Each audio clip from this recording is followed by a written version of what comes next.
You can do everything right on a piece of land. Confirm legal access, clear the flood maps, read every covenant, get the title clean, and still end up owning a parcel you can never live on because of one test most buyers do not even know to ask about. It is called a perc test. And on rural land outside city sewer, it decides whether you can put in a septic system. And here's the part that stops people cold. No septic usually means no building permit, which means the difference between land you can build a home on and land you can only look at often comes down to whether the ground drains.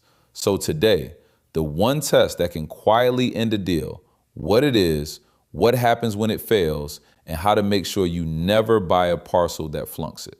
Let me set the stakes plainly because they are higher than they sound.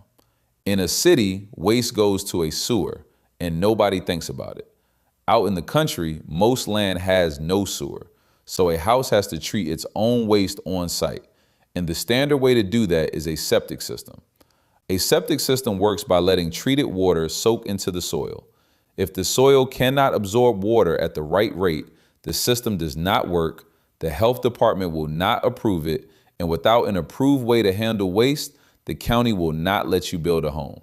That is the whole chain, and the perc test is the link that either holds or breaks. One quick thing, then I will not bring it up again. This test and everything else that can sink a parcel is in a set of field guides I put together on buying land the safe way. Link is in the description if you want it. If not, the test is right here, so stay with me. So what actually is a perc test? Perc is short for percolation.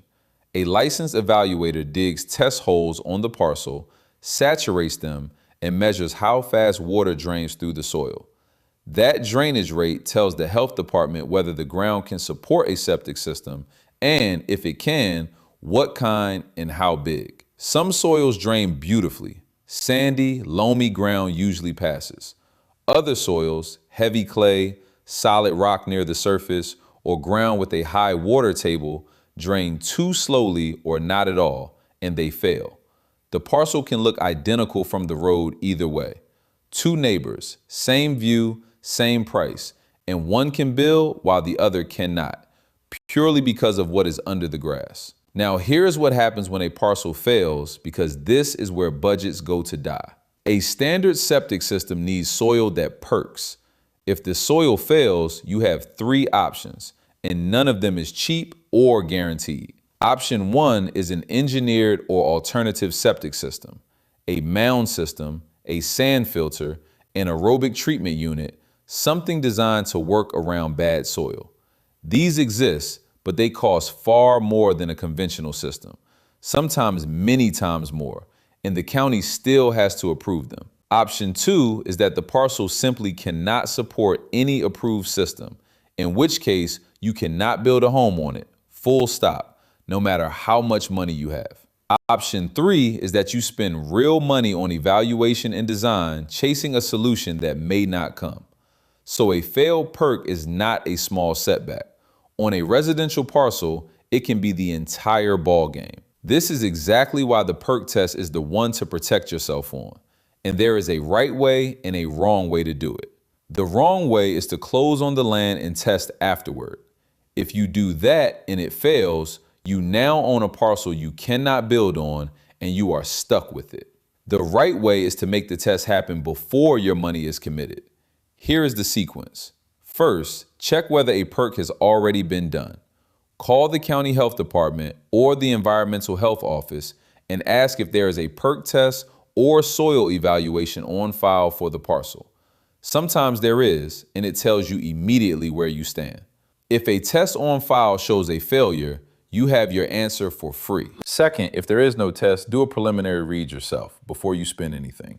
Pull up the soil survey for the parcel. It maps soil types and gives you an early sense of whether the ground is likely to drain.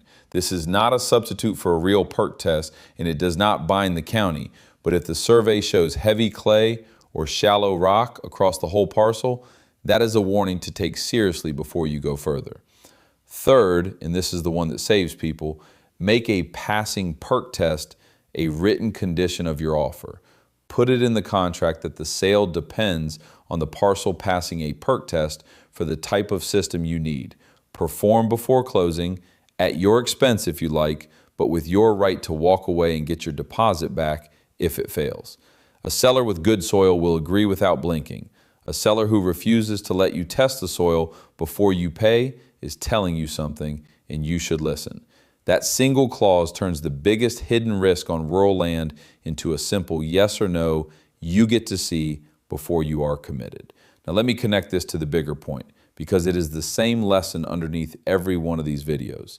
The reason a failed perc destroys deals is not that it is rare or exotic. It is that most buyers do not know the test exists, so they never make it a condition, so they find out after the money is gone. The land does not hide this from you. The health department will talk to you. The soil survey is public. The evaluator is a phone call and a fee that is tiny next to the price of the parcel. Everything you need to avoid this is available before you buy. The only thing standing between you and a costly mistake is knowing to ask. And understand what a passing perc actually buys you, because it is more than permission. A parcel with a passing perc test on record is worth more, sells easier, and gives you certainty that the single most important question about rural buildable land, can it support a home, is already answered yes. If you are the one who orders the test and it passes, you have not just protected yourself, you have added real value to the land. So here is your move on any parcel where you plan to build and there is no city sewer. 1. Ask the health department whether a perc test already exists and what it showed. 2. Pull the soil survey for a preliminary read before you spend anything. 3. Write a passing perc test into your offer as a condition with your deposit protected if it fails. Do those 3 things and you will never be the person who buys beautiful, affordable land and then learns they cannot put a house on it. 1 test. It sounds like a technicality. It is actually the line between a home site and a very expensive view. Last thing, as always, this channel is educational only, not legal or financial advice. Septic rules, perc test requirements, and what counties will approve vary from state to state and county to county, and they change over time. Before you sign anything, confirm the specifics with the county health or environmental office that has jurisdiction and with a licensed professional in that state. Test the ground before you trust the price. It is the cheapest insurance in this entire business.